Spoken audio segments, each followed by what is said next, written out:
다 왔는지는 모르겠지만 일단 30분 좀 넘어갔으니까 시작을 하겠습니다. 이번 주 차는 어떻게 좀 들을만 하셨나요? 영상으로 보고 계신 분들이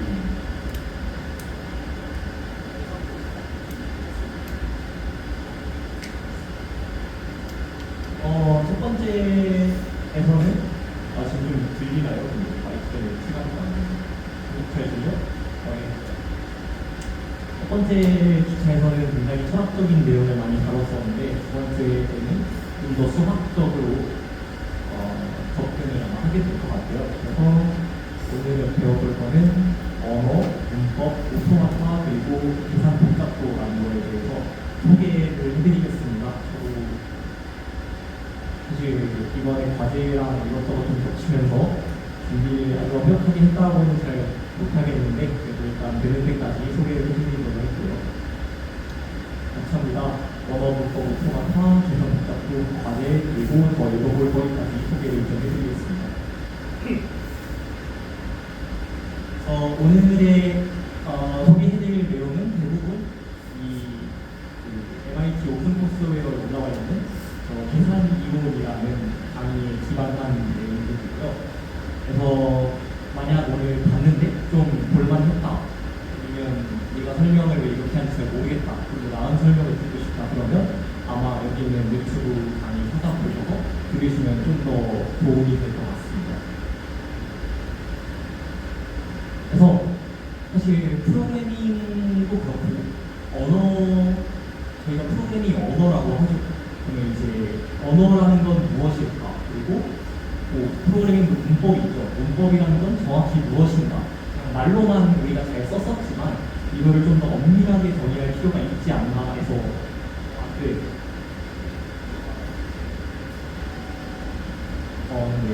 좀 엄밀하게 정의할 필요가 있지 않나 해서 출발하는 게 언어와 문법 그리고 오토마타 이 단원의 핵심입니다. 그래서 언어라는 거는 우리가 흔히 알고 있는 언어와 달리 정의를 알파벳 시그마로 이루어진 문자열들의 집합이라고 해요. 그러니까 시그마로 이제 문자의 집합인 거고 그걸로 이루어진 문자열들의 집합이 이제 언어라고 하는 건데, 예를 들어서 밑에 나와 있죠. 그래서 알파벳 시그마가 A와 B라는 문자를 가진 집합이면 알파벳 시그마가 이루는 언어는 이렇게 A, B, A, A, B, D 이런 식으로 포함한 모든 것들이 될 수도 있는 거고, 또는 A, B, AA만 해도 A와 B로 이루어진 문자열들의 집합이죠. 그러니까 두 언어 모두 알파벳 이걸로 이루어진 언어인데, 그러면 지금 그리고 이 각각의 문자열들, 즉 A, B, AA 이런 것들은 언어의 문장이라고 표현을 합니다. 각각의 문자열을 문장이라고 하고요. 그런데 이렇게 보면은 알파벳이랑 언어랑 1대1로 대응이 되는 게 아니죠. 그러니까 알파벳 집합이 하나만 있어도 무수히 많은 언어들을 저희가 만들 수가 있어요. 그러면 언어를 특정 짓는 건 뭐냐면 문법이라는 게 이거를 특정을 짓는 거거든요. 그러니까 문법이라는 거를 이건 정의는 아니에요. 그러니까 제가 좀 알기 쉽게 풀어쓴 거고 밑에 있는 게 정의인데, 일단 위를 보면 합법인 문자열을 정의하기 위한 규칙과 요소입니다. 합법인 문자열이라는 게 저희가 전 슬라이드에서 얘기한 언어죠. 얼굴을 안 보면서 얘기하니까 좀 반응을 알 수가 없네요.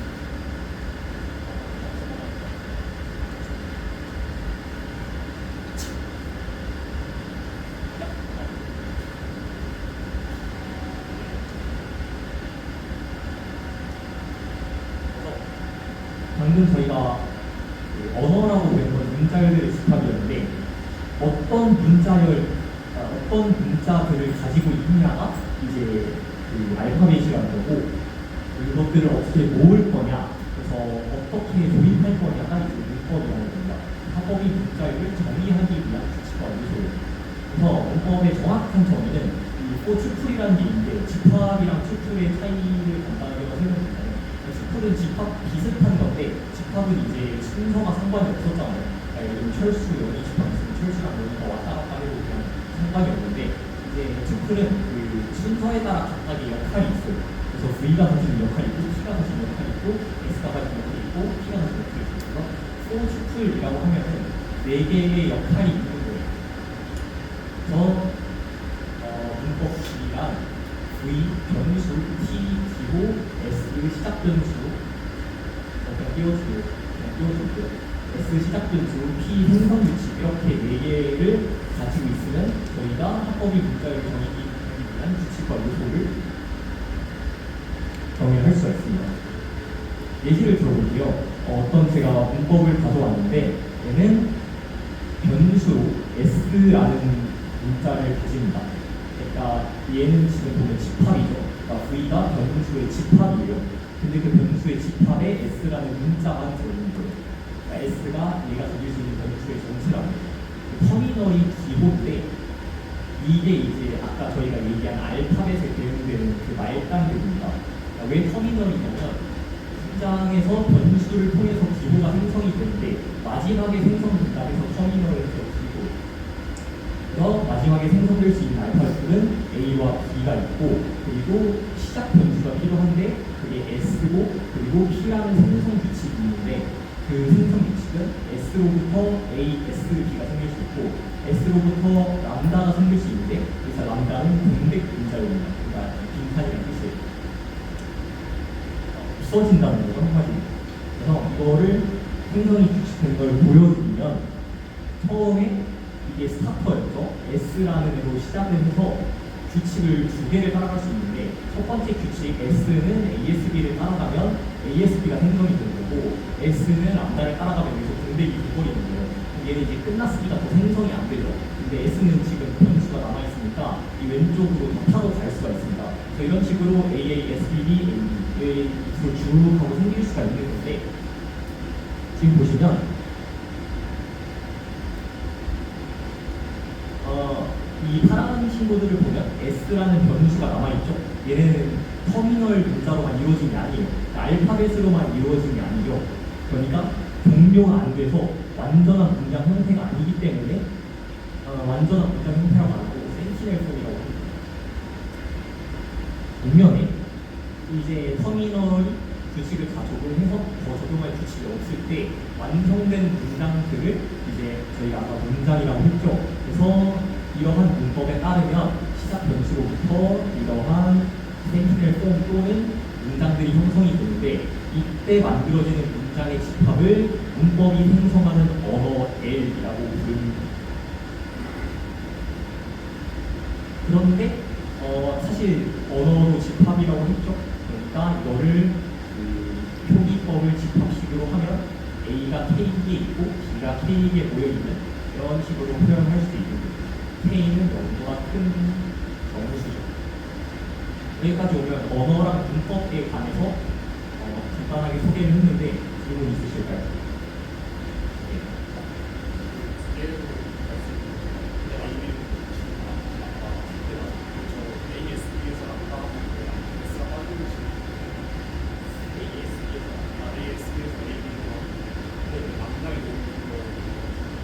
저희가 말씀을 드렸지만 람다는 터미널 문자 아니라 람다는 공백 문자예요. empty string이라는 게 그러니까 사라지는 친구입니다. 그러니까 S가 자살을 하는 네, S 자체가 그러니까 S라는 애가 공백 문자열로 치환이 되면서 사라지는 것처럼 보입니다. 또 짚고 넘어갈 부분이 있을까요? 이런 것으로 알겠습니다. 지금 소음이 좀 있는데 잘 들리죠?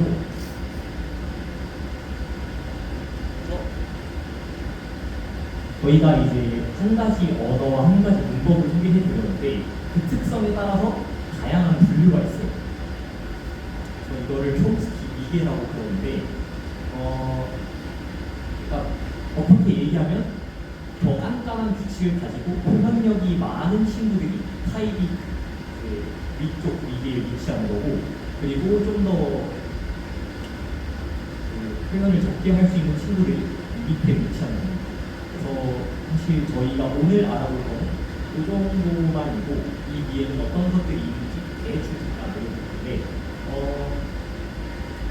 간단하게만 설명을 드리자면 컨텍스트 센시티브 그래머라는 건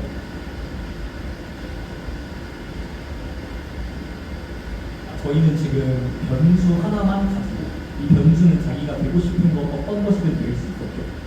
그런데 이 A라는 터미널이 이 시판의 전건에 올 수가 있어요. 그러니까 S는 A라는 애를 앞에 달아야만 뒤에 어떤 걸로 치환이 될 수 있는 경우가 그게 이제 문맥에 센시티브하다는 거거든요. 그러니까 문맥이 뭐가 있어줘야 그다음에 변환할 수 있는 게 컨텍스트 센시티브인데 저희가 오늘 알아볼 건 아니고 제가 혹시 궁금할 수도 있어서 이해했습니다. 이게 도대체 왜 필요하냐 그럴 수 있는데 이거는 뭐냐면 그 MIT에서 6.035라는 강의가 프로그래밍 언어 엔지니어링이라고 컴파일러랑 프로그래밍 언어를 가르치는 내용인데 지금 이 강의인데 보시면 오늘 하는 내용이 그대로 나오거든요. 그래서 이 언어와 문법이라는 건 컴파일러로 그리고 프로그래밍 언어의 토대이자 토대이기 때문에 한 번씩 알아주는가 뭐가 있는지 한번 보는 것만 해도 큰 도움이 될 수 있을 것 같습니다. 그럼 저희가 언어라는 걸 받고 문법이라는 걸 봤는데 이 오토마타라는 건 대체 뭐냐면 저희가 지난 시간에 튜링 머신 유닛 봤었죠. 튜링 머신 유닛 봤었는데 특정 오토마타라는 건 특정 규칙에 따라 작동하는 컴퓨팅 모델입니다. 그래서 지난 시간에 본 튜링 머신도 오토마타의 일종인 거고 이거는 사실 선택적입니다. 그래서 내부 상태를 가지고 상태와 인풋에 의하여 아웃풋과 다음 상태를 결정하는 거를 오토마타라고 부르는데 내부 상태를 안 가지고 있는 친구들을 디지털 시스템 때 배웠을 수 있지만 컴비네이셔널 로직, 조합회로라고 하죠. 그래서 조합회로도 오토마타에 포함을 시키는 경우도 있어서 저희가 오늘 다룰 건 아니기 때문에 일단은 내부 상태를 가지고 상태와 인풋에 의해서 아웃풋과 다음 상태를 결정하는 컴퓨팅 모델이라고 보시면 될 것 같습니다. 그래서 디지털 시스템 때 배우는 피니트 스테이트 머신 FSM 아니면 저희가 지난번에 배운 튜링 머신 T가 오토마타의 일종이다 생각을 해주시면 될 것 같습니다. 질문 있으니까 자유롭게 해주세요. 그래서 첫 번째로 배우게 되는 가장 상태를 가진 간단한 오토마타가 뭐냐면 DFA라는 친구예요. 그래서 DFA가 뭐냐면 Deterministic Finite Acceptor의 약자인데 영어를 하나하나 풀어보면 Deterministic이라는 건 결정론적이라는 거죠.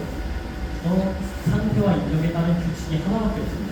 특정 상태와 특정 입력이 있으면 얘가 할 수 있는 작동 규칙이 하나밖에 없어요. 무조건 그걸 해야 돼요. 좀 이따가 Non-Deterministic이라는 게 있는데 걔는 상태와 입력이 같아도 여러 개의 작동 규칙 중에서 자기가 원하는 애를 고를 수가 있어요.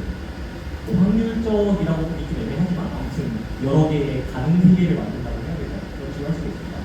그리고 피니트라는 건 유한계인데 뭐가 유한하냐면 유한계의 상태를 가진다.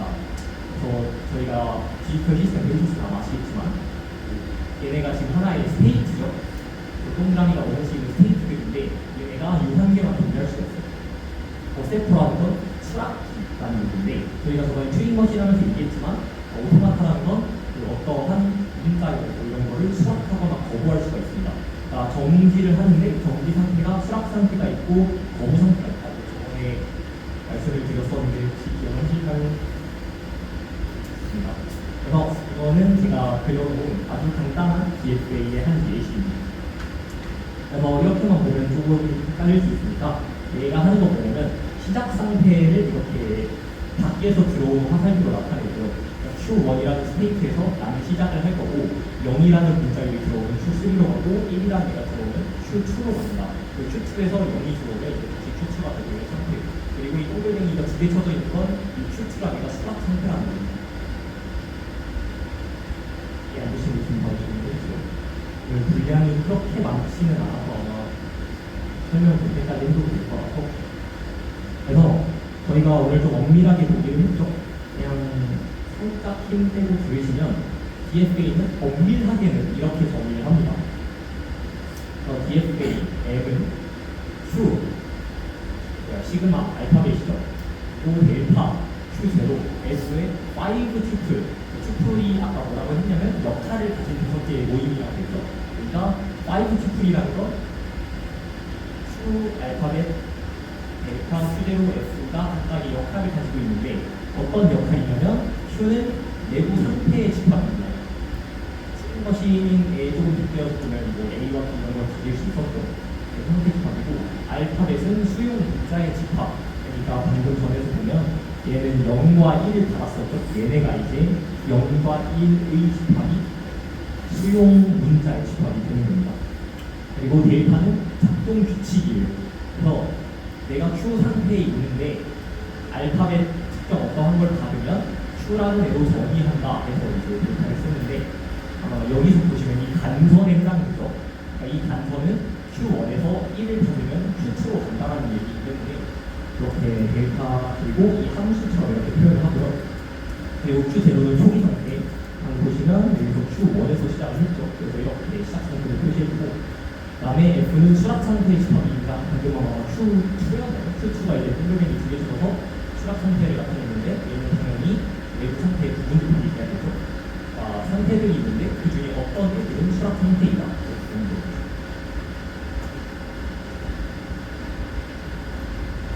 예를 들어봅시다.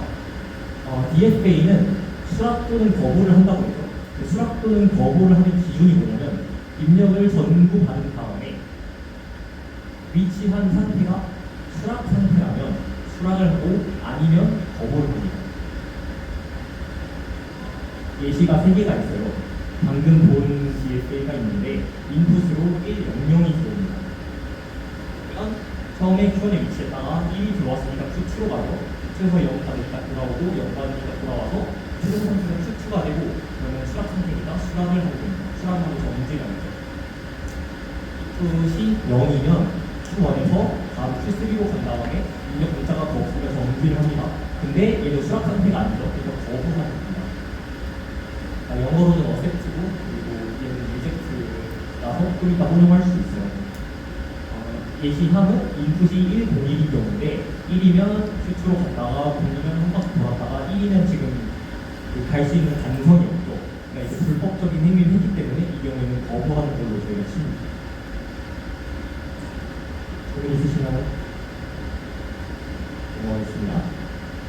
그래서 이 얘기는 뭐냐? 앞에 보시면 이 DFA라는 애는 어떤 문자열들은 수락을 했고 어떤 문자열들은 거부를 했죠. 그러니까 DFA는 특정 문자열의 집합만 수락합니다. 여기까지 이해가 되시면, 특정 문자열이라는 것은 하나의 언어죠. 그러니까 DFA는 하나의 언어의 대응이 됩니다. 그러니까 DFA가 수용하는 모든 문자열들을 모은 게 특정 문자열의 집합인데, 걔는 언어죠. 그러니까 DFA는 수용하는 하나의 언어의 대응이 되는 겁니다. 괜찮죠? 근데 완전히 1대1 대응은 아닌 게, 제가 이제 여기다가 그냥 단서 없는 스테이트를 하나 박아버려요. 이게 데드 스테이트가 됐는데, 일단 유용한 DFA 하니까 완벽하게 1대1 대응은 아니고, 대신에 최소 상태의 스테이트인 경우는 1대1 되는데, 이 부분을 일단 넘어가도록 하겠습니다. 그러면 저희는 한 가지 의문이 생겨나는 게, 그럼 DFA를 모든 언어에 대응시킬 수 있는가요? 그러니까 이제 언어의 종류가 엄청 많았잖아요. 그러니까 이런 특성을 가진 언어도 있고 저런 특성을 가진 언어도 있는데, DFA를 그 모든 언어에 대해서 하나씩 계산을 할 수 있느냐? 그거에 대한 대답은, DFA는 정규 언어만 대응을 시킬 수가 있습니다. 이 정규 언어라는 거는 살짝 순한 로봇처럼 보일 수 있는데 정의가 이거예요. 언어 A 정규 언어라는 거는 L을 수용하는 DFA가 존재한다는 게 정규 언어의 정의입니다. 한번 더 설명하도록 하겠습니다. 그래서 아까 저희가 보면 타입 3의 사실 이 친구가 레귤러 랭귀지였는데, 얘가 제일 약한 친구고, 얘는 사실 레귤러 그래머라는 애를 통해서 만들어지면서 DFA라는 거에 대응이 되는 겁니다. 그러니까 사실 이 오토마타랑 언어랑 문법이라는 게 각각의 비계에서 서로 대응되면서 이제 위치하는 거예요. 그래서 이 미를 알고 싶으시면 아까 보신 강의를 보시면 되고, 오늘은 이거에 대해서 조금 알아볼게요. 그러면 어떤 언어가 정규 언어인지는 어떻게 알 수 있을까요? 정규 언어의 정의가 수용하는 DFA가 존재하면 그 언어는 정규 언어겠죠. 그러니까 우리가 어떤 언어 L을 가지고 수용하는 DFA를 찾을 수 있으면 걔는 정규 언어라는 걸 증명을 저희가 한 겁니다. 반대로 해당 언어 L을 수용하는 DFA를 찾을 수 없으면 L은 정규 언어라고 하면은 뭔가 좀 모자라죠. 왜냐면 이 못 찾은 게 진짜 없어서 우리가 못 찾은 건지 아니면 그냥 우리 능력이 부족해서 못 찾은 건지 알 수 있는 방법이 없죠. 그렇기 때문에 엄밀하지 않아서 정규 언어를 반증하려면 이 컴핑 레마라는 보조 정비를 사용을 하는데 얘도 오늘 담긴 내용이 너무 많기 때문에 소개만 해드리는데 간단하게 얘기하면 얘는 비유법으로 증명을 해요. 그러니까 정규 언어는 이러한 특성을 가진다. 그런데 이 특성을 특성을 가진다고 가정을 하는 게 비유법이죠. 근데 특성을 가진다고 가정을 했더니 모순이 생기더라. 그래서 얘는 정규 언어가 아니다. 이런 식으로 반증을 합니다. 그리고 그 수단이 컴퓨터 레마라는 식이에요. 그래서 얘는 나중에 따로 질문하시거나 찾아보시면 될 것 같고 일단 존재만 한다는 걸 말씀을 드렸습니다. 그래서 오늘의 과제입니다. 너프가 됐어요. 원래는 이제 DFA를 직접 코딩하는 걸 얘기를 했는데 난이도랑 제 일정이랑 이것저것 고려를 해서 좀 너프를 시켰습니다. 보시면 L이라는 언어가 있어요. 얘는 A로 시작해서 가운데 W라는 변수가 들어가고 A로 끝나요. 그리고 W는 A 또는 B 뒤에 집합 스타가 붙어있는데 스타라는 건 외부의 기호를 반복할 수 있다는 거예요. 그래서 A 스타면 A가 몇 개든 들을 수 있고 A, B 스타면 A든 B든 몇 개든 들을 수 있는 거예요. 얘가 정규 언어임을 증명하시면 됩니다. 정규 언어임을 증명하는 방법은 저희가 방금 전에 말씀을 드렸죠. 대응하는 DFA를 찾아서 그려서 보내시면 될 것 같습니다. 어려운 건 아니지만 너무 어렵다고 판단이 되시면 이게 아니라 그냥 4대 1이랑 3 하시고 수료를 하셔도 되고요. 저희가 이제 Deterministic Finite Assert에 대해서는 알아봤는데 이 비결정적 근거 보기 전에 여기서 질문을 해보겠습니다.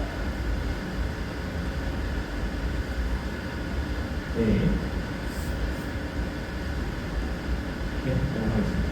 그러면 NFA라는 거는 Non-Deterministic Finite Assert라서 그냥 DFA랑 다르게 딱 하나입니다. 상태와 입력에 따른 규칙이 여러 개일 수가 있어요. 여기 보시면 방금은 DFA에서 본 거는 그 한 스테이트에서 다른 스테이트를 정의할 때 특정 문자열이 한 번만 나타나죠. 얘는 지금 보면 q0에서 0을 받으면 q1로 갈 수도 있고 q2로 갈 수도 있습니다. 여기 양쪽이 있어요. 그렇기 때문에 0이 들어오는 순간 여러 개의 가능 세계가 생기는 거예요. q1으로 가는 가능 세계도 생기고 q2로 가는 가능 세계도 생기는데 그거를 이제 수학적으로 좀 표현하면 그 브랜치가 생긴다고 했어요. 그러니까 가능한 세계의 브랜치가 생기는데 그것만 간단히 말씀을 드리면 q0에서 0이 들어오면 q1으로 갈 수 있고 q2로 갈 수 있는 이렇게 브랜치가 생기는 거예요. 반대로 DFA는 이제 0으로 받았을 때 이 브랜치가 생기고 체인가 하나 쭉 생길 거거든요. 하나. 그래서 이게 DFA랑 NFA의 제일 큰 차이입니다. 근데 NFA는 그런 일로 수락기인데 수락기의 기준이 뭐냐? 주어진 입력에 대해서 수락할 가능성이 조금이라도 있으면 수락하는 겁니다. 그러니까 이 모든 브랜치를 다 통해가요. 그런데 이 수락하는 최종 상태가 수락인 다른 세계 브랜치가 단 하나라도 존재하면 이 NFA는 해당 인풋을 수락한다고 저희가 표현합니다.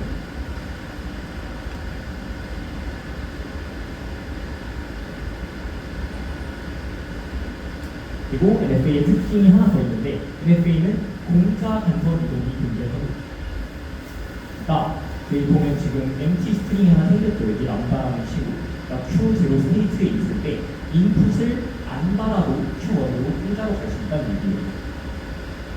그러니까 예를 들면 인풋으로 11이 들어왔을 때 DFA였으면 그냥 고지고대로 1, 1 이렇게 따라갔어야 되겠지만 DFA의 경우에는 먼저 Q0 스테이트 있을 때 인풋을 받기 전에 자기 마음대로 공짜 간선이 람다를 타고 Q1으로 넘어올 수가 있습니다. 그래서 이런 식으로 브랜치가 또 생길 수가 있습니다. 이해가 되셨을까요?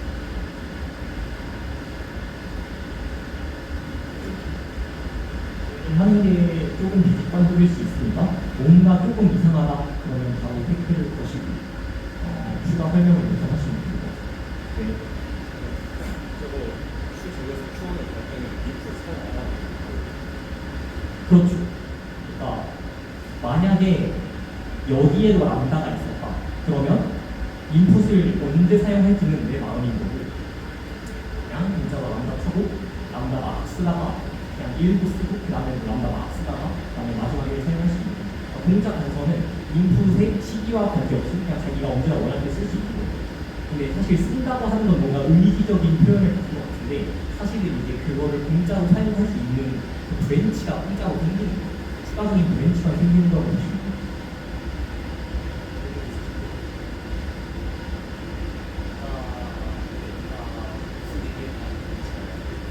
람다가 뭐냐면 만약에 여기서 람다가 없었다고 쳐요. 그러면 그냥 0만 있는 거예요. 그러니까 Q0에서 Q1으로 갈 수 있는 방법은 Q0 상태에서 인풋으로 0을 받는 방법밖에 없어요. 근데 인풋과 무관하게 람다라는 이 공백 문자열이 적혀 있으면 그냥 공짜로 Q0에서 Q1을 넘어가야 할 수 있는 거예요. 그렇죠. 원래는 이제 얘가 없었으면 인풋으로 1이 들어와요. 그러면 1로 갈 수 있는 건 이쪽 1을 타는 이 브랜치밖에 없고 그런데 이 람다라는 게 생김으로써 이러한 추가적인 브랜치, 가능성이가 생기는 거예요.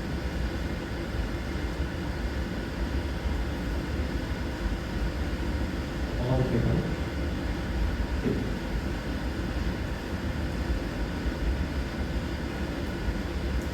다들 처음 보는 내용이실 거고 처음에 이해가 되면은 그거는 이상한 사람이기 때문에 다른 분들도 아마 똑같은 궁금증을 가지고 있을 거예요. 그러니까 이거 잘 듣고 질문을 해서 여기는 사실 조금 신기한 내용인데 너무 깊게 하진 않고 그다음에 NFA에는 기능이 더 추가가 돼 있잖아요. 공짜 간선도 있고 그리고 여러 개의 브랜치가 생겨요. 그러면 뭔가 NFA가 더 많은 언어를 표현할 수 있을 것 같죠. 느낌상 기능이 더 많으니까 표현할 수 있는 것도 더 많을 것 같은데 사실은 NFA에는 1대1로 DFA가 하나 대응이 됩니다. 중요하다기보다는 저번에도 말씀드렸다시피 뭔가 직관적인 것 같은데 사실 아니었습니다 하는 게 이 수업을 좀 어느 정도 있어가지고 그래서 그냥 우와 신기하다고 보셔도 이게 왜인지를 살펴보면 사실 NFA라 하는 거는 이러한 브랜치들이 막 생기는 거죠. 그렇기 때문에 Q0에서 넘어갈 수 있는 상태의 수가 Q1과 Q2가 있어요. 여기는 그냥 가볍게 넘어갈게요. 주관적 Q2가 있는데 그러면 이 Q0에서 넘어갈 수 있는 상태의 집합을 묶어서 하나의 상태로 표시를 할 수 있습니다. 그 상태의 집합을 어떻게 설정을 할 거냐면 상태의 모든 부분 집합이 있죠. 그걸 이제 몇 집합이라고 해요. 그런데 그거를 상태로 갖는 DFA를 통해서 NFA 하나하나 대입을 시킬 수가 있습니다. 이해가 아마 안 되실 텐데 여기도 사실 네, 그러니까 궁금하신 분? 네, 좋습니다. 그래서 저희가 사실 그 프로그래밍 언어에 보면 정규 표현식이라는 게 있잖아요. 그거 쓸 수 있고 아닐 수 있는데 그 어떠한 정규 표현식과 정규 표현식 그리고 섞이는 규칙을 통해서 새롭게 만들어지는 표현식들을 정규 표현식이라고 하는데 친구들도 사실 정규 언어라고 얘기하는 게 이 정규 표현식 부분이고 그리고 아까 얘기했던 이 정규 언어를 반증하는 게 컴퓨터 언어 부분이고 그리고 그 밑에는 이제 좀 더 높은 위기의 언어 그리고 좀 더 많은 것을 할 수 있는 오토마타 이렇게 부분들이 나와 있는데 궁금하시면 찾아보면 될 것 같아요. 어쩌다 보니까 이제 그냥 수학, 완전 수학 쪽으로 와버렸는데 잠시 딴소리 한번 하겠습니다. 모든 자연수의 수학, 모든 무리수 집합, 모든 자연수의 집합과 모든 유리수의 집합 중 뭐가 더 큰 집합일까요? 유리수가 큰 집합일 것 같지만 사실 그 집합의 크기는 같습니다. 아까 DFA, NFA 얘기에서도 계속 말씀을 드렸던 건데, 그러니까 사실 저희가 개념이라는 걸 처음 배우면 그냥 대충 그런답다 하고 밑에 쌓아둔 채로 그 위에 이제 계속 쌓잖아요. 그러니까 이제 밑에 있는 게 흔들릴 일이 잘 없다고 생각을 하는데, 사실 밑에 이제 파보면 뭔가 우리의 직관과 많이 달라지는 부분들이 있기 때문에 그런 데서 이제 새로운 생각도 할 수 있는 거고, 저는 어느 정도 생각을 해서 그런 식으로 약간 꺼낼 수 있는 것들을 가져가는데, 모든 자연수의 수랑 모든 유리의 수의 수는 집합의 크기를 결정. 이게 완전 떤소리니까 지금 항상 들으셔도 됩니다. 집합의 크기를 결정하는 건 어떤 집합과 다른 집합을 1대1로 대응시킬 수 있냐로 결정을 해요. 그러니까 철수 0이 집합이 있고 A, B 집합이 있으면 그 하나하나 유한 집합은 원소의 개수가 같으면 1대1 대응이 되겠죠. 그런데 자연수의 수와 유리수의 수는 이제 무한 집합이잖아요. 그러니까 이 무한한 L들이 1대1로 대응시킬 수 있는 방법이 있으면 그러면 집합의 크기가 같은 겁니다. 그리고 만약에 1대1로 대응을 시켰는데 한 쪽이 남아요. 그러면 그 집합이 더 크다고 저희가 표현을 합니다. 그렇기 때문에 이제 사실 자연수와 유리수는 1대1로 대응시킬 수 있는 방법이 있고, 밑에 보시면 0부터 1까지의 실수와 모든 자연수의 수는 뭐가 제일 뭐가 더 큰 집합일 것 같냐고 적어놨는데, 그 같은 경우에는 이제 0부터 1까지의 실수가 더 큰 집합입니다. 둘 다 무한 집합이기 때문에 더 큰 무한입니다. 이거 솔직히 저도 어제 쓰면서 왜 저는 진짜 몸이 그냥 있습니다. 뇌가 조금 말랑말랑해졌으면 좋겠다는 생각이 나왔습니다. 근데 이게 자꾸 이상한 소리 하는 것 같은데, 이게 이거를 증명하는 문법이 있거든요. 한포의 대각선 문법이라고 있는데, 이게 컴퓨터 과학에서도 그렇고 수학에서도 그렇고 뭔가를 증명하거나 집합의 크기를 비교하는 되게 많이 쓰이는 문법이에요. 이제 우리 직관이 발산하는 부분에서 얻어갈 것들이 분명히 있다. 그러니까 지금 너무 완벽하게 이해를 하려고 하지 말고 흐름에 몸을 맡기고 저런 것도 있구나 하고 보시면 언젠가는 돌아올 수 있지 않을까 하는 게 이 세미나를 연속하는 목표입니다. 그러면 우리가 지금까지 언어라는 걸 왜 이렇게 열심히 봤냐? 저희가 사실 세상에서 해결해야 되는 걸 문제라고 했거든요. 그러니까 예를 들면 알고리즘으로 해결하려고 하는 건 문제잖아요. 그러니까 예를 들면 뭐 어디서부터 어디까지 가는 최단 거리, 아니면 이거는 뭐 클래시피케이션 분법이거든요. 그 사진을 봤을 때 얘는 고양이인가 강아지인가 이런 걸 문제라고 하는데, 언어는 문제와 1대1로 대응입니다. 문제라는 건 사실 언어의 어법입니다. 이게 살짝 안과 다르실 수 있는데, 저는 함정 문제라는 걸 듣고요. 함정 문제라는 건 yes 또는 no로 대답할 수 있는 문제입니다. 그러니까 오늘 저녁을 드셨습니까? 하면 yes 또는 no 대답을 할 수가 있고, 이건 함정 문제입니다. 네, 함정 문제는 이제 저희가 아까 얘기했던 오토마타에 어떠한 문자열을 넣을 거 아니에요. 그러면 제가 수락, yes를 하거나 아니면 거절, reject를 하겠죠. no라고 해줄 겁니다. 그러니까 yes라고 대답할 수 있는 문자열의 집합을 언어라고 해요. 그러니까 정답에 해당하는 언어들인 거예요. 그러면 이 언어를 수용하는 오토마타가 있으면 그 문제는 기계적으로 풀리는 거예요. 얘가 당연히 안 됐을 거기 때문에 질문을 해주시면 좋을 것 같아요.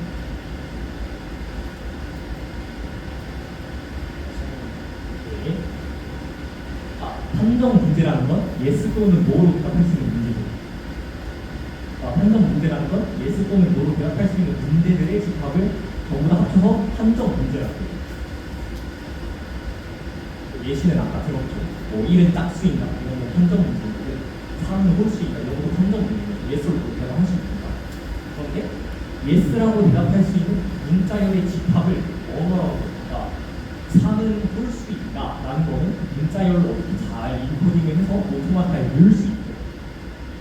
그러면 맞으면 yes, 즉 맞으면 어셉트를 하고 틀리면 리젝트를 할 거예요. 그러니까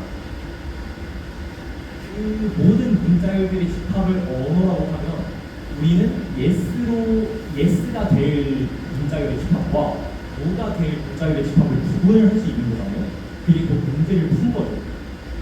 그러니까 yes라고 출력이 될 집합의 yes라고 출력이 될 언어들을 수용하는 아까 봤던 DFA가 될 수 있고 다른 오토마타가 될 수 있고 걔를 찾을 수 있으면 그러면 어떤 걸 넣으면 얘가 기계적으로 작동을 해서 yes를 듣든 no를 듣든 할 거 아니에요. 그러니까 우리는 그 문제를 기계적으로 풀게 되는 거예요. 그러면 판정 문제랑 언어랑 왜 대응되는지 살짝 감이 있을 거예요.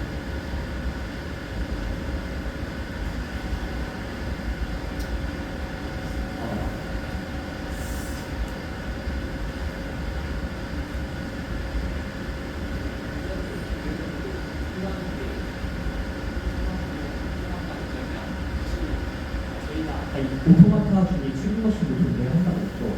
그 튜링머신은 사실 알고리즘이라고 저번에 말씀드렸죠.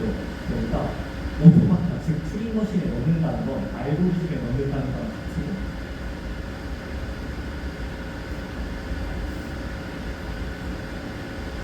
이거 다시 설명을 해야 되지. 언어 중에 한성과 SO가 만드는 그게 이제 바로 뒤에 나오는 거예요.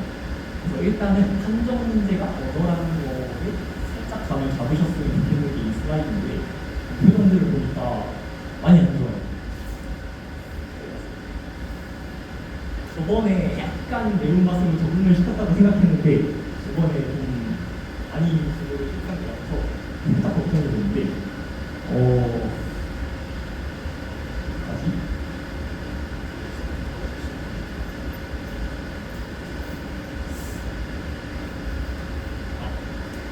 처음부터 큰 흐름만 한번 볼게요.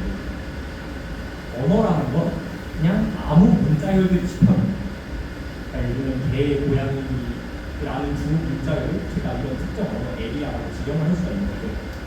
그러니까 그 특정 문자열들을 다 모아놓은 걸 언어라고 할 수 있는데 yes or no로 대답하는 판정 문제라는 건 사실 이걸 푼다는 건 뭐냐면 yes가 되는 대답의 집합을 내가 알고 싶다는 거죠.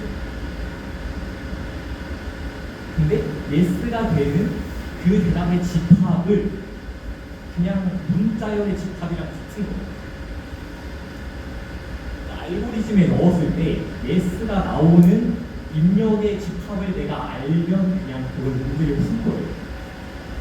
그러면 그냥 둘 중에 고르면 되는 거잖아요. 이거는 내가 yes가 나오는 집합이 있으니까 얘를 넣으면 yes가 나올 거야. 다 되는 거죠. 그러니까 이게 문제를 푸는 건데 그러면 내가 원하는 건 그냥 yes가 나오는 문자열의 집합을 원하는 겁니다. 문제를 푼다는 거. yes가 나오는 문자열의 집합은 문자열의 집합이죠. 그러니까 얘도 그냥 언어의 하나예요. 그러니까 yes라고 나오는 문자열의 집합을 찾는 게 저희가 원하는 거예요. 근데 언어라는 건 기계적으로 대응이 된다고 했어요. 저희가 아까 어댑터라는 거. yes라고 대답할 수 있는 문자열의 집합이라는 걸 원하는데 걔는 기계의 그러니까 오토마타에 하나하나 대응이 되니까 그 오토마타를 찾을 수 있으면 언어를 찾은 거고 그 언어라는 건 내가 yes라고 대답할 수 있는 문자열의 집합이죠. 그러니까 그 기계를 찾을 수만 있다면 우리는 이 문제를 푸는 기계적인 방법을 찾는 겁니다. 좀 나았나요? 네. 그리고 방금 말씀해 주신 건데 비판적 문제라는 게 이제 아까 말씀하신 뭐 연속적인 값이나 아니면 뭐 얘기하는 yes or no가 아니라 수치적으로 나오는 문제들이 있죠. 이런 것들은 판정 문제로 환원이 가능합니다. 판정 문제로 바꾸는 꼼수를 쓸 수가 있어요.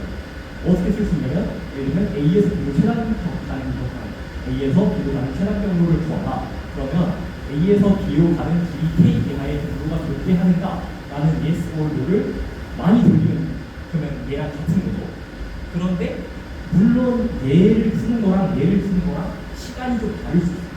그러니까 얘는 이게 여러 번 돌려야 되니까 시간이 다를 수 있는데 값을 결정하는 게 있어요. 주어진 입력 x에 대해서 함수 fx를 주라. 그러면 얘도 이제 사실 결정 문제는 아니지만 fx의 i번째 x가 1인가라는 판정 문제를 여러 번 돌리면 얘도 결국 구할 수가 있는 거죠. 그러니까 환원이 가능합니다. 그래서 이거를 좀 더 일반적으로 환원시키는 방법들이 존재하는데 일단은 대표적인 예시로는 이렇게 두 개로 그러니까 할 수 있다라는 것만 감을 잡으시면 되고 그러니까 결국 모든 문제는 비판적 문제든 판정 문제든 언어의 대응이다 라는 거를 딱 잡으시면 그런데 이거는 뭐예요? 제가 아까 시간이 걸린다고 했죠?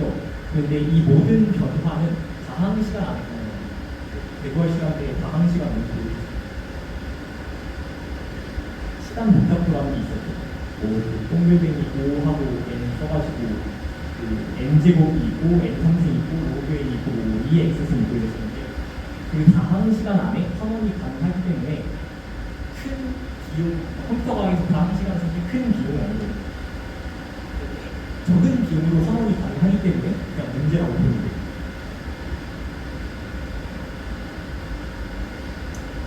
여기까지 오면 단원이 끝나요. 그러니까 저희가 지금까지 본 건 뭐냐면 해당 언어를 수용하는 튜링머신을 시작할 수 있는가가 문제를 풀 수 있는가에 대한 거죠. 그러니까 얘는 할 수 있냐 없냐에 관한 문제입니다. 문제를 푸는 방법이 있냐, 문제를 푸는 방법이 없냐 라는 문제고 복잡도라는 건 뭐냐면 그걸 할 수 있을 것 같은데 한정된 시간이나 한정된 공간 안에 가능하냐라는 게 이 복잡도 이론입니다. 그래서 이 친구는 한 1950년대, 70년대쯤에 다 어느 정도 연구가 돼서 사람이 됐고 지금 이제 핫한 거는 밑에 있는 이 친구입니다. 한 번만 더 설명을 할게요. 그러니까 지금까지 아무것도 모른다고 가정을 하고 문제라는 거는 나한테 어떤 문제를 줬을 때 문제를 푼다는 거는 사실 그 문제에서 yes라고 대답할 수 있는 이것도 좀 좋다. 그러니까 문제를 푼다는 거는 정답을 모두 찾는 것과 같아요. 언어라는 정답을 모두 찾는 것 같아요. 그러니까 문제를 푼다는 건 정답의 집합을 전부 찾으려는 거죠. 근데 정답의 집합을 전부 찾을 수 있냐라는 게 계산 가능성 이론이고 정답의 집합을 한정된 자원으로 찾을 수 있냐라는 게 계산 복잡도 이론입니다. 그러면 안 보고 있습니다.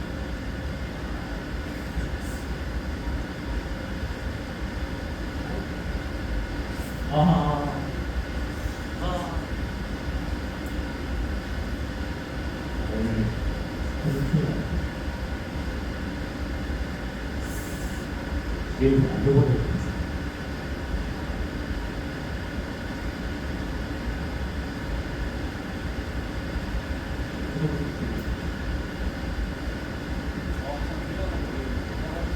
정말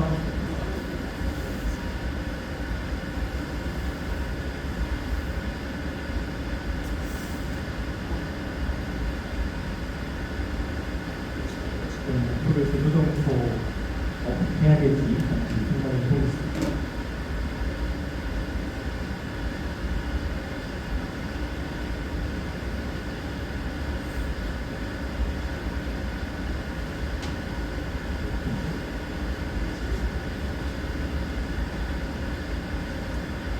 부분 그냥 5분 만에 간단하게 설명을 드리고 그냥 질문만 받고 끝내도록 하겠습니다. 오늘은 사실 따라온 분이 굉장히 그냥 없는 것 같은데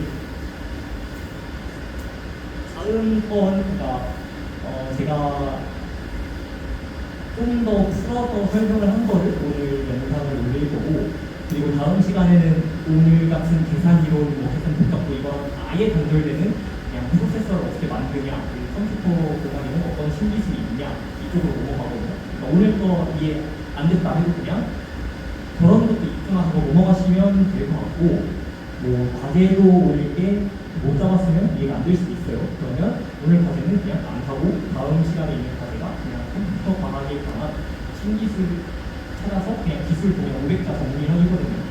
그 두 개 하시고 수료를 하시면 될 건데 그러니까 일단 준비해 온 것 체크 포인트까지만 빠르게 설명을 하고 끝낸 다음에 완전 핵심만 한번 짚고 넘어가도록 하겠습니다.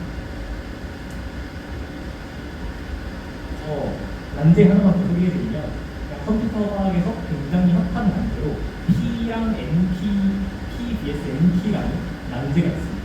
한 번쯤 들어보셨을 수도 있어요. 이거 풀면 14억 원 줍니다.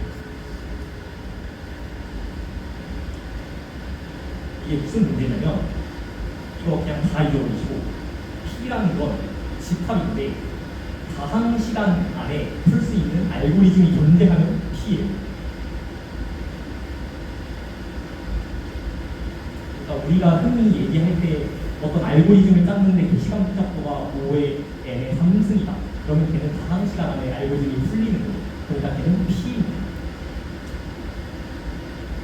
그러면 P라는 집합 밖에 있는 집합들은 아직 가상 시간에 풀 수 있는 알고리즘을 찾지 못하는 얘기예요.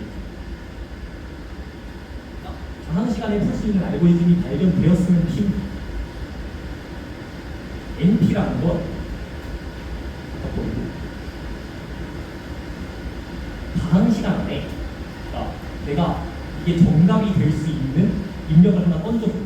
이게 정답이 맞냐 아니냐를 가상 시간 안에 확인만 할 수 있으면 NP예요. 여기까지 이해가 안 된다. 그러면 좀 마음이 걸렸을 것 같은데 일단 좀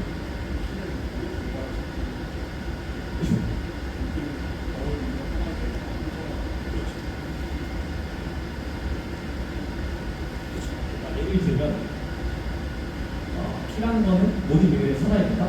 어떤 사진을 줬을 때 얘가 고양이인지 개인지 가상 시간 안에 정답을 뱉어내면 되는 P인 거예요. 근데 내가 사진을 주고 얘는 개야 라고 정답했어요. 근데 그거를 가상 시간 안에 이건 개가 맞다, 이건 개가 아니다 라고 뱉어낼 수 있으면 그건 NP인 거예요. 이렇게 말하기가 조금 어려울 수 있는데 이런 게 있고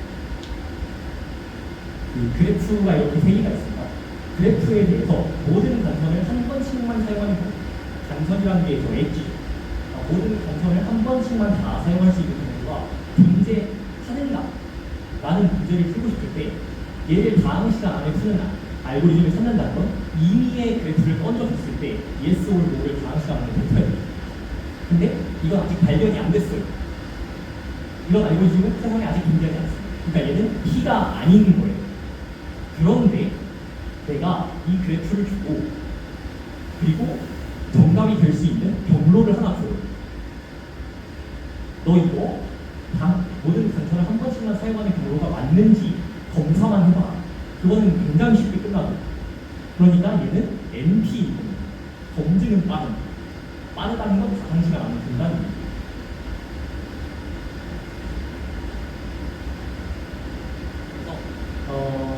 아까 가상 시간 안에 쓰는 알고리즘은 없다고 말씀을 드렸는데 얘는 지금 그래프 문제니까 그냥 다 확인하면서 지나가면 n의 팩토리얼이거든요. 팩토리얼이 필요한데 이걸 조금 빠르게 당겨서 n의 제곱에 2n승까지 당겼어요. 그러니까 아직까지 가상 시간 알고리즘이 존재하지 않아요. 그래서 P가 아닌 겁니다.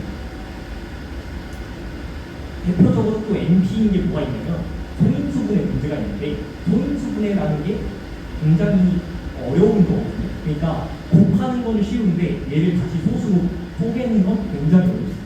그러니까 곱하는 건 이제 한 가지로 갈 필요 없고 그냥 5의 n으로 끝나고 바로 할 수가 있는데 얘를 가지고 소인수분해 하려면 저희가 배운 알고리즘은 1부터 차례대로 다 나오는 것밖에 없어요. 사실 그렇기 때문에 굉장히 어려운데 그게 어렵기 때문에 이게 지금 현대 암호학을 이루고 있습니다.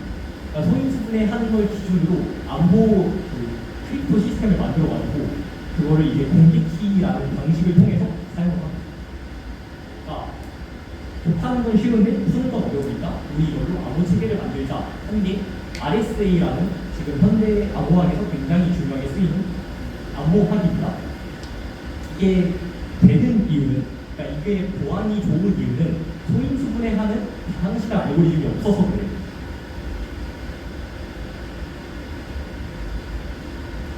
근데 이제 P는 NP라는 게 아까 저희가 난제였죠. 그게 무슨 문제냐면 사실 P라는 집합과 NP라는 집합은 같은 게 안에 있다. 그러니까 다항 시간 안에 검증할 수 있으면 다항 시간 안에 풀 수 있지 않을까라는 게 P는 NP 난증입니다. 그러니까 사실 NP에 속한 문제들이 전부 다항 알고 올 수 있는데 우리가 능력이 부족해서 아직 못 찾은 것일 뿐이지 않을까라는 게 P는 NP 난증이고 여기까지 아시면 그냥 P는 NP에 대해서 이해를 하시면 됩니다.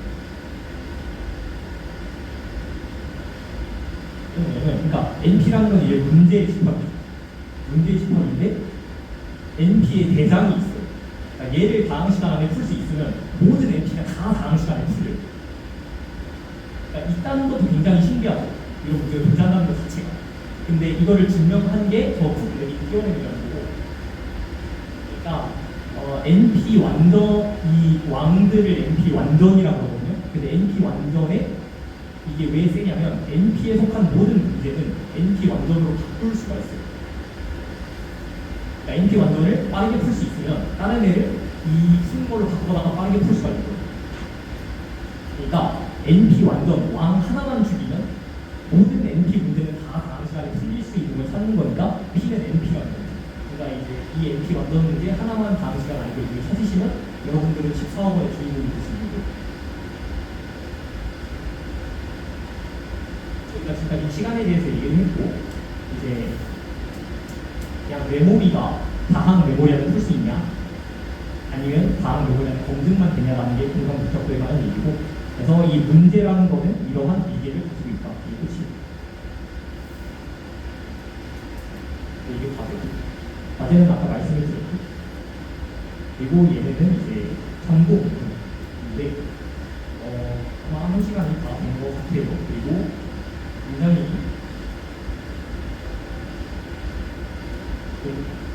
네, 굉장히 안타까운 1시간이긴 했는데 오늘 여러분들이 그냥 가져가셨으면 좋겠는 거는 언어랑 문법이라는 거는 사실 엄밀한 정의가 있다. 그런데 이게 컴파일러에서 중요하다. 또 이 언어라는 거는 사실 우리가 현실 세계에서 풀려는 문제라는 거에 대응이 된다. 그렇기 때문에 문제를 푼다는 것은 언어를 찾는 거고 그거에 대응하는 어떤 기계를 찾는 거다. 그리고 그걸 문제를 푼다는 거는 이제 풀기만 할 수 있는 게 아니라 빠르고 그리고 또 적은 공간을 이용해서 풀어야 좋다. 그래서 얼마나 빠르게 풀 수 있느냐에 관해서 문제의 난이도가 설정이 되어 있는데 쉬운 애들이 P고 어려운 애들이 NP다.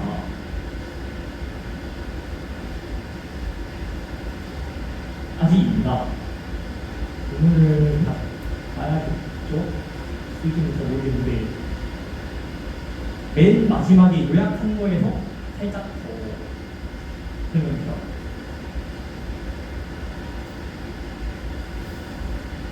네, 오늘은 여기까지 하겠습니다. 다음 시간에는 수학 다 때려치우고 완전히 공학적인 부분으로 넘어가기 때문에 오늘 이해가 하나도 안 됐다. 그래도 전혀 상관없고 혹시 끝내기 전에 컴퓨터도 수강하신 분 한 번만 해보시죠. 컴퓨터 수강했다. 네, 얼마 안 되기 때문에 다음 시간에 좀 컴퓨터 구조 기초